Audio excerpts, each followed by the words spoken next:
A cidade e o porto. Os portos marítimos são locais situados perto de oceanos e mares, em que navios podem carregar e descarregar produtos. O porto que você está observando agora se chama Porto de Santos. Ele fica no litoral do estado de São Paulo e é o maior porto do Brasil.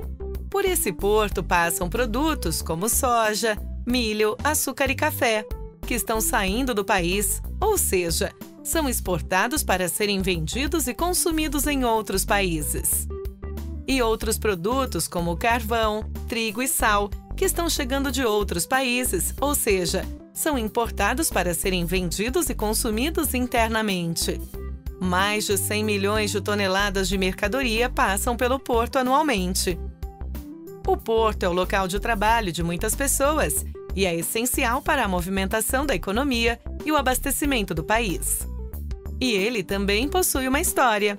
Em 1546, um povoado na região tornou-se vila e recebeu o nome de Vila do Porto de Santos.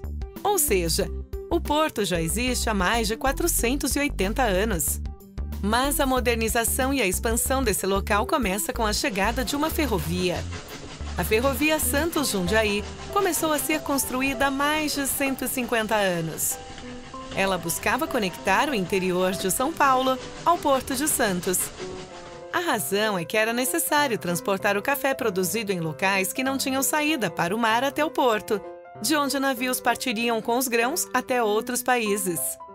Para conseguir administrar as grandes quantidades de café transportadas pela ferrovia, o porto precisou ser ampliado e reformado. O aumento do porto e a ligação com a produção de café, principal produto da economia da época, aumentou a quantidade de oferta de trabalho e circulação de riquezas na região. E com isso, a cidade de Santos cresceu e se transformou. Atualmente, Santos ainda preserva algumas construções que foram criadas em decorrência da circulação do café no porto, como a estação de trem do Valongo, local de chegada e partida das locomotivas que passavam pela estrada de ferro. O grande relógio na estação marcava e orientava os condutores, passageiros e carregadores de sacas de café. E o prédio da Bolsa Oficial do Café, um local em que antigamente os preços do café eram negociados.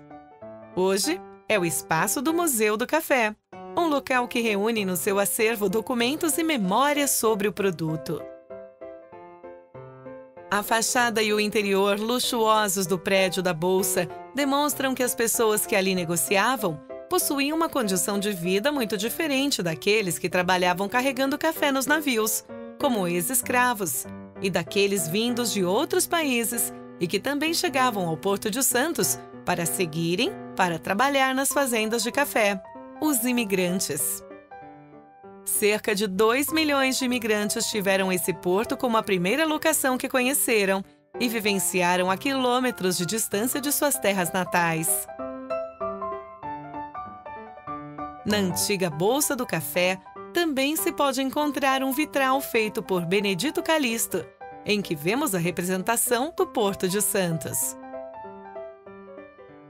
No vitral, o porto está relacionado ao comércio. Ainda hoje, o porto é central para essa atividade, mas como você pode observar, não é apenas um lugar de descarregamento e carregamento de cargas, e sim também de relações de trabalho, chegada de novos moradores e interconectado com a história e o desenvolvimento da cidade ao seu redor.